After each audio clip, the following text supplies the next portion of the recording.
Good morning, students. Welcome in Social Science virtual class. How are you? I hope all of you will be fine. Dear students, today we are going to start chapter 5 of history, that is when people rebel. Students, in previous chapters lessons we have discussed policies of the East India Company and the effect they had on different people. हम students पिछले lessons में पढ़ चुके हैं कि किस तरह से ब्रिटिशर्स की पॉलिसीज़ का फार्मर्स पर, किंग्स पर डिफरेंट वे में इफ़ेक्ट पड़ा। अब हम इन्हें वन बाय वन डिस्कस करेंगे। Nawab lose their power. Students, since the mid of 18th century, Nawab and Rajas had seen their power erode. Erode their power means their power decrease, went into the hands of East India Company. They lost their authority, power, and what was happened? British appointed their resident. Resident means representative in the courts of king to watch the activities of king. Their armies were disbanded, revenues and territories were taken from the kings. So all these things, students, tell us their power decrease.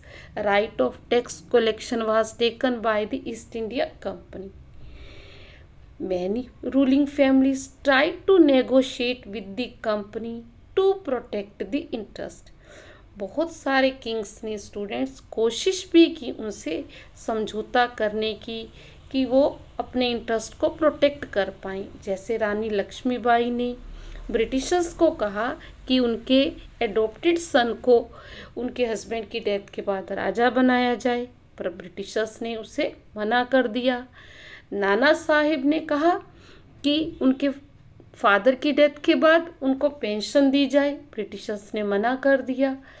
इसी तरह से students Awadh के राजा से उसकी kingdom को ले लिया गया। पहले उनके ऊपर सब्सिडरी अलायंस इम्पोज की गई। अकॉर्डिंग टू सब्सिडरी अलायंस हम पहले भी डिस्कस किया है कि ब्रिटिश का एक रिप्रेजेंटेटिव किंग की कोर्ट में रहेगा, राजा की हर एक्टिविटीज़ पर अपना ध्यान रखेगा, और अगर वो किसी ब्रिटिशर्स के अगेंस्ट किसी से कोई अगेंस्ट एक्शन लेते हैं तो रेजिडेंट क्या करता था, ब्रिटिशर्स को इन्फॉर्म कर देता था। Then they attacked on the king.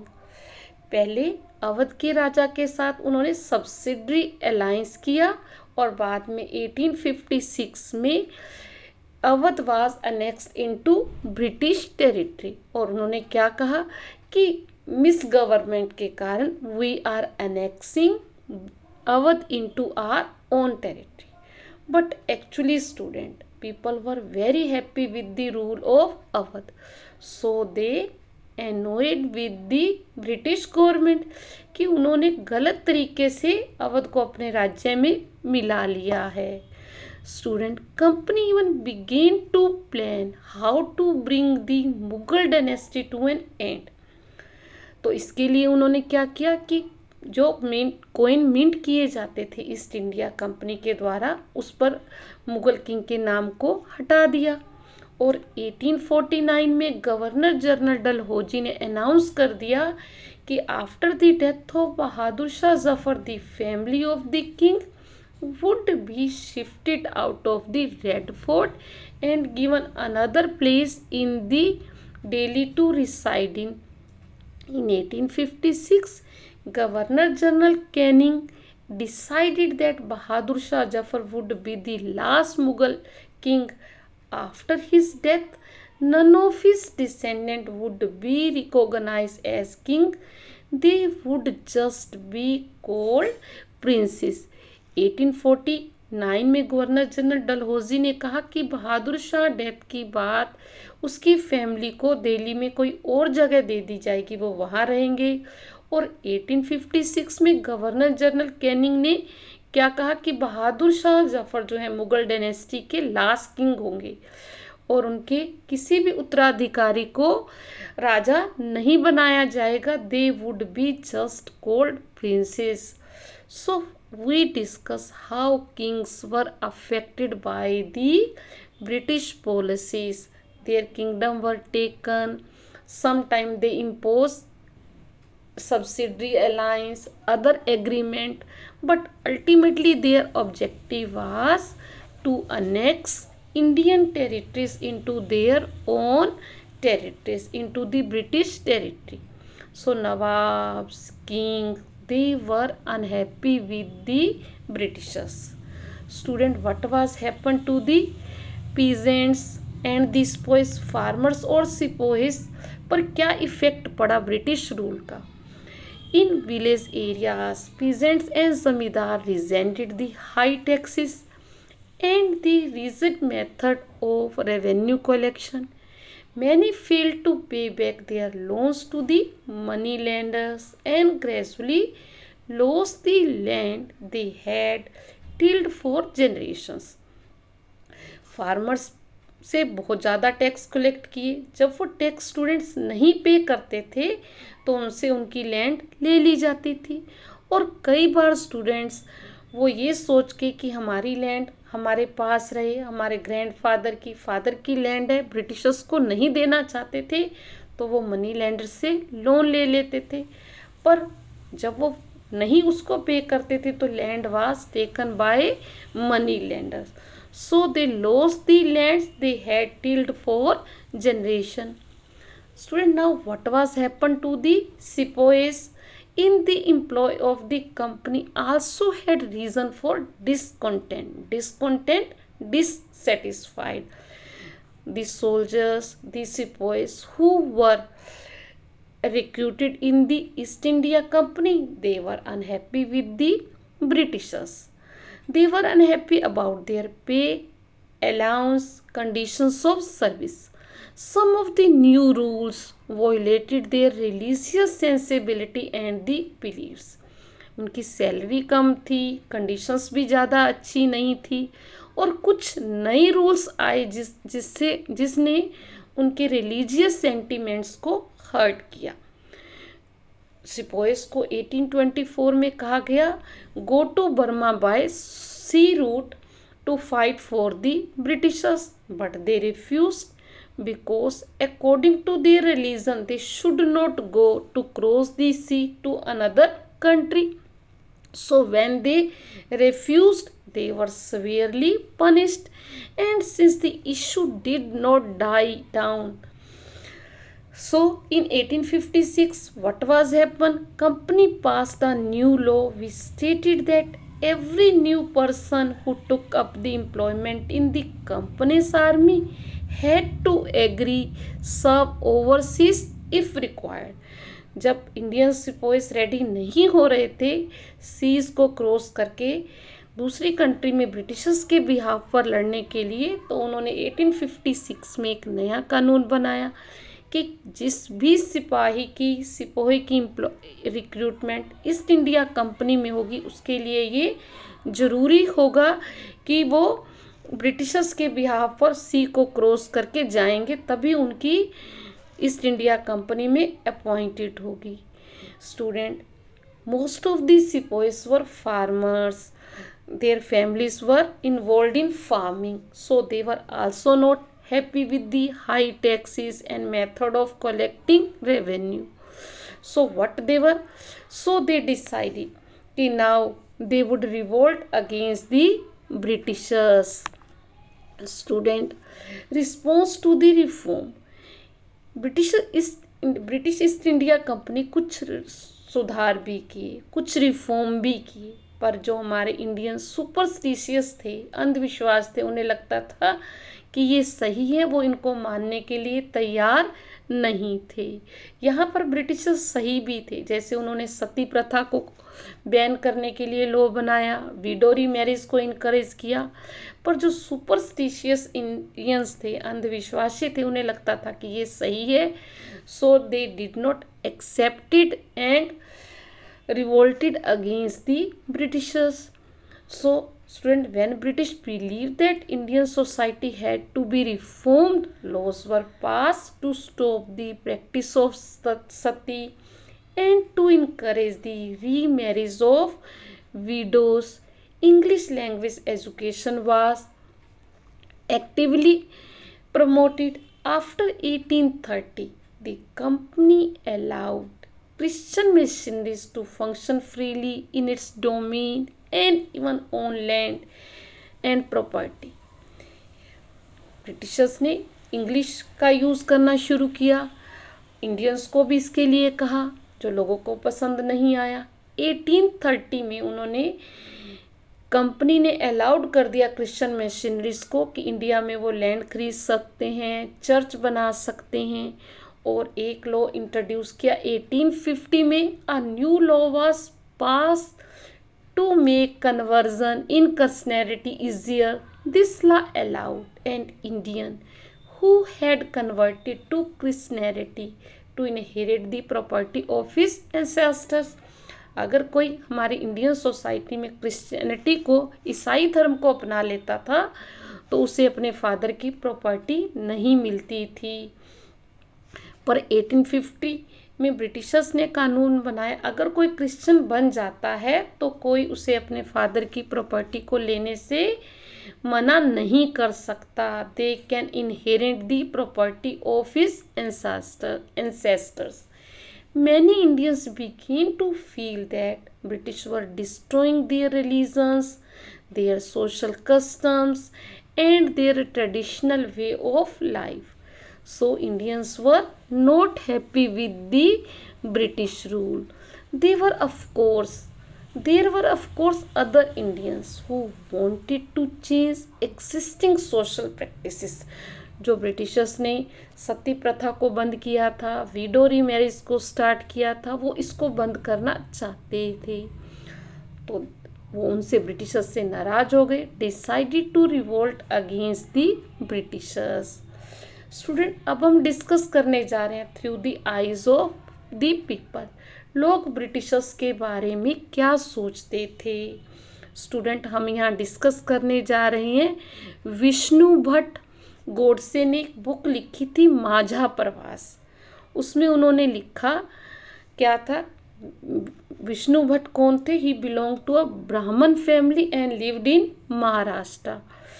He and his uncle set out to attend yajna being organized in Mathura.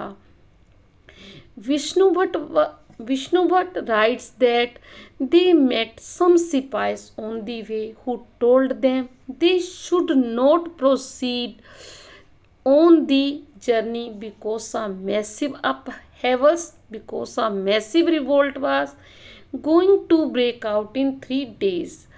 Vishnu Bhatt कहते हैं कि वो अपने अंकल के साथ मथुरा में एक यज्ञ को अटेंड करने जा रहे थे। रास्ते में उन्हें सिपाहियों ने बताया कि उन्हें आगे नहीं जाना चाहिए क्योंकि एक बहुत बड़ा रिवोल्ट होने वाला है आने वाले 3 दिनों में। The English were determined to wipe out the religions of the Hindus and Muslim. They had made a list of 84 rules, announced these in a gathering of all big kings, princes in Calcutta. They said that king refused to accept these rules and wanted the English of dire consequences and massive upheavals if these are implemented. Britishers ने decide कर लिया है कि वो हिंदू और मुस्लिम धर्म को बिल्कुल ख़त्म कर देंगे, और इसके लिए उन्होंने 84 रूल्स भी बनाए हैं और उन्होंने इंडिया के सब किंग्स को बुलाकर इसके बारे में बता दिया है। पर सभी किंग्स ने रिफ्यूज़ कर दिया है कि वो इसको नहीं मानेंगे, और अगर उन्होंने इम्प्लीमेंट किए, इन्फोर्स किया, उन्हें मानने के लिए मजबूर किया, तो they had to face adverse effect on it. इसका भुगतान उन्हें करना पड़ेगा। So all king return to their capital in great anger. All the big people began making plans. A date was fix for the war of religions and the secret plan had been circulated from the cantonment in Meerut by letters sent to different camps. इसके लिए सब king अपने अपने kingdom में चले गए हैं, उन्होंने प्लान बनाया है और एक लेटर मेरठ के कैंप से डिफरेंट जगह भेज दिया गया है कि कब वो रिवोल्ट करने वाले हैं ब्रिटिशर्स के अगेंस्ट। इसके लिए स्टूडेंट ये किसने लिखा? विष्णु भट्ट ने ये सब बातें लिखी है माजा प्रवास में कि लोग उनसे खुश नहीं थे। किंग्स ने भी सभी किंग्स से रिफ्यूज़ कर दिया था कि ब्रिटिशर्स ने जो 84 रूल्स बनाए हैं उसको वो नहीं मानेंगे। अगर ब्रिटिशर्स ने उन्हें फोर्स किया इसे अपनाने के लिए तो इसके लिए उन्हें रेडी रहना चाहिए ready for adverse consequences. Students एक और हमें बताया गया है इसके बारे में, एक there was a soon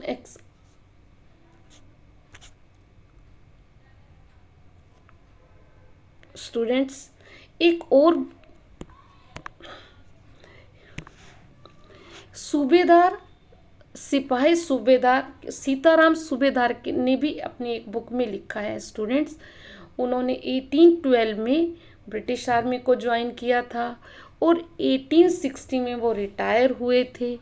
student सूबेदार सीताराम के सामने ही ब्रिटिशर्स ने, उसके बेटे ने जब रिवोल्ट किया उसे मार दिया गया, तो ब्रिटिशर्स ने उसे इनकरेज किया कि आप लिखें जब वो रिटायर हुआ कि उनका कैसा एक्सपीरियंस रहा।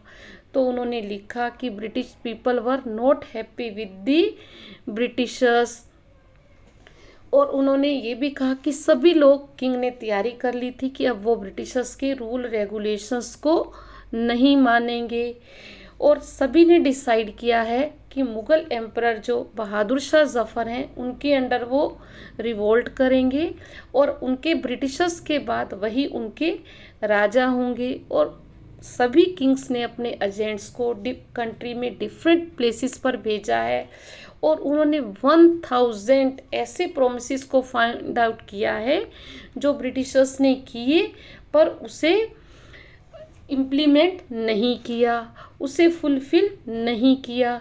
तो अब वो ब्रिटिशर्स के अंडर रहने के लिए तैयार नहीं है। स्टूडेंट अब ब्रिटिशर्स ने भी तैयारी कर ली है।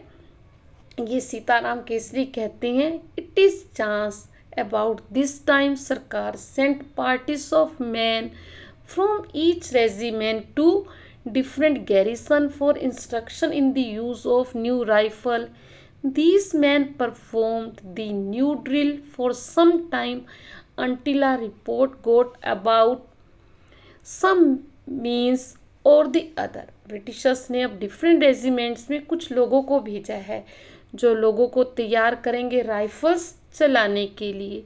पर कुछ ही दिनों में स्टूडेंट्स ये पता चला कि these rifles are covered with the greased with cow and pig, कि इनके ऊपर काव और पिग के फैट का एक कवर चढ़ा हुआ है। और हमारे हिंदू धर्म में माना गया है कि हम काव के फ्लैश को टच नहीं करेंगे। ऐसा ही मुस्लिम धर्म में माना गया है कि पिग्स को वो उसको फ्लैश को टच नहीं करते। पर उन्होंने ऐसा करके इसको राइफल्स की कार्ट्रिजेस को इससे इसलिए कवर किया है कि हिंदू अपने धर्म से उनके धर्म को भ्रष्ट कर दें, मुस्लिम्स के धर्म को खराब कर दें। Some man pointed out that in 40 years service nothing had been done by the sarkar to insult their religion. Subedar Sitaram Pandey कहते हैं 40 years में कभी ब्रिटिशर्स ने उनके धर्म की ऐसी इंसल्ट नहीं की। पर सूबेदार सीताराम ये भी कहते हैं कि इससे भी सभी हिंदू और मुस्लिम नाराज़ थे, सिपोइस नाराज़ थे कि उन्हें ऐसी कार्ट्रिजेस यूज़ करने के लिए क्यों कहा गया जो उनके धर्म के खिलाफ है।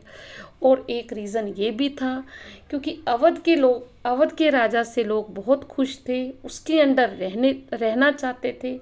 जब अवध का राज्य उनसे ले लिया गया ज़बरदस्ती तो उन्होंने डिसाइड कर लिया था कि अब वो ब्रिटिश रूल के अंडर नहीं रहेंगे और decided to revolt against the Britishers.